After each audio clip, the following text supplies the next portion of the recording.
details? Can you give us details about the plan that you said the money's already going out to farmers?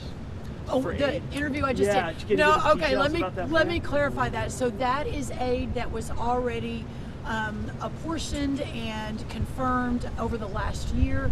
That is the remainder of that aid, almost $13 billion, aside from any additional aid that we're considering right now. I was talking about it just now on Fox Business, because with the shutdown, that aid has been frozen, but that is based on 2023 and 2024 farm losses. That is not based on the current loss that's happening. So we're still analyzing. So how is the new aid going to go out, and how much are you talking about? Is it direct checks? What is it? Well, we still don't know. I mean, there still are so many unknowns as the negotiations are continuing.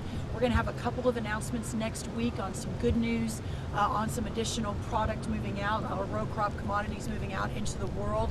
And until we have a really good sense of exactly what the damage is, again, there could be a deal tomorrow. I don't think there will be, it's not my lane, but there could be a deal tomorrow where China agrees to buy all of the soybeans and sorghum, etc. So what we have done is ensured, per the president's direction, that these farmers will have a backstop if in fact we're not able to move these commodities out. But even if there is no deal in China, is the administration solely waiting to see what happens with China? I mean, there are other countries that That's a great farmers, question. Trade with. So absolutely, it is not just China. Thank you for allowing me to clarify that. So just last week, in fact, unfortunately, I was supposed to be in Japan working to move the soybeans and sorghum and others out to Japan. There are countries all over the world. We're actually in discussions with some South American countries to do some crushing there for our soybeans and others. So no, I mean, this is the genius, I believe, of my boss, that while we have this short-term sort of back and forth that is not good for our farmers, especially our row croppers, for the long term, we are opening up these markets so that we are not so reliant on countries like China that can at any moment, pull the rug out from under us. If China just abided by their original commitment to buy these products back in 2019 under the first Trump agreement, then we wouldn't even be having this conversation right now. So that's why this is so important. That's why these negotiations are ongoing. Just this morning, I've already talked to 2 additional countries that I won't disclose who they are, that are interested in purchasing. And for me, as the Secretary of Agriculture, I'm not sure there's ever been a Secretary of Ag that has been more on the front of actually trying to sell some of these products. But what I have seen with President Trump's leadership is by us being aggressive and playing offense and connecting with these countries and finding these markets for our farmers. That's how we solve this for the long term. And the other thing I want to say, and you'll hear more from me about this soon, once the government lifts and we announce a package if it's still necessary, etc., is that we have to get off this hamster wheel of government payment after government payment after government payment to these farmers. They don't want these checks. They want to be able to sell their product. And every time I travel around the country, this is what I'm hearing. Obviously, we need the checks because cost of inputs under Joe Biden went up 40, 50, 60%. Fertilizer, equipment, labor, interest rates, it was nonstop. There were no new trade deals. So it's this kind of crazy compilation of all of these different factors that have taken us to this moment. But this is just a moment. And as these markets are being opened up, as all these new trade deals are going into effect over the next 6 to 8 to 12 months, you will see, hopefully, a movement away from what has been almost 100 years of this idea of these massive bailouts for these farmers. They don't want them. They are not good for the market economy. The distortion of the market is unbelievable now that I've dug into it. But we've got to put a 20-year plan in place to get us off in that. Thank you. So, as you were saying, the farmers I've talked to say they want you all to level the playing field and they don't want these buyouts. But what are some of the challenges and pitfalls as you talk to these new markets about making sure that these farmers can move their goods? What are they saying that needs to happen in order for this to take place for the long run? Yeah, so a couple weeks ago, it's a great question. I was in the UK, in England, and talking to directly across the table. I wanted to sit down with some of our corn farmers, our ethanol sellers, with some of the buyers, British Petroleum, Shell, and some others in England for across the United Kingdom.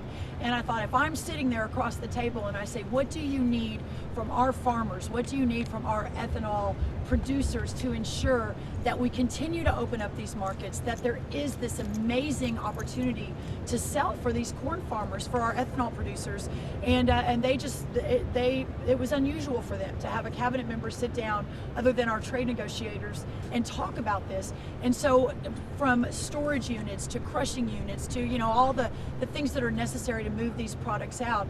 That's why this can't happen overnight, but it can happen quickly as America continues to be, but even more so, the world's source for so many of this, especially our row crops. But let me say this too, it's important. The flip side of the market across the world for America and American farmers is what we need to do to get back to onshoring our own food supply. And we've heard a lot about that through all these years, and standing next to President Trump now almost 10 years, we've talked about and heard about a lot of the manufacturing crises, the hollowing out of rural America, of some of our towns as manufacturing has moved overseas. But what hasn't been part of that narrative, I believe, until now, thanks to President Trump, is we've also offshored a lot of our food supply. That now today we are relying on other countries to feed ourselves, and that has to change too. So that's a whole other lane of effort. How do we, while we continue to source the world with our ag products, how we get back to the point of supplying ourselves with healthier food, more locally grown food, and opening up the aperture for smaller and mid-sized farmers and ranchers. So that's a little bit a part of this too. Yes, sir. Are you satisfied with the commitments of the President of Argentina after his visit? It seems that you expressed some concern about purchase of soy from China or to China. Are you concerned with Argentina? Do you think they could make any amends to the reservations that you have? I believe they are still in conversation right now, the two teams. Obviously President Milei is a warrior for freedom. What he has been able to do in leading his country and how important that partnership is to America. I don't want to say too much and get out of my lane of soybeans and corn and sorghum and cotton and blueberries, but I will say that I obviously trust the president, our team, Secretary Besant, Jamison Greer, etc. This is a long game. We are not just putting America first, making America great again, saving the country. We're also working to realign the world around peace and peace through strength, and having those partners out across the world are so important. And the idea that we will find these markets for our soybean farmers, we'll find the markets for our sorghum farmers, etc. But what the president and his leadership is just remarkable on all of this. So I am extremely confident and extremely satisfied. I'll do one more.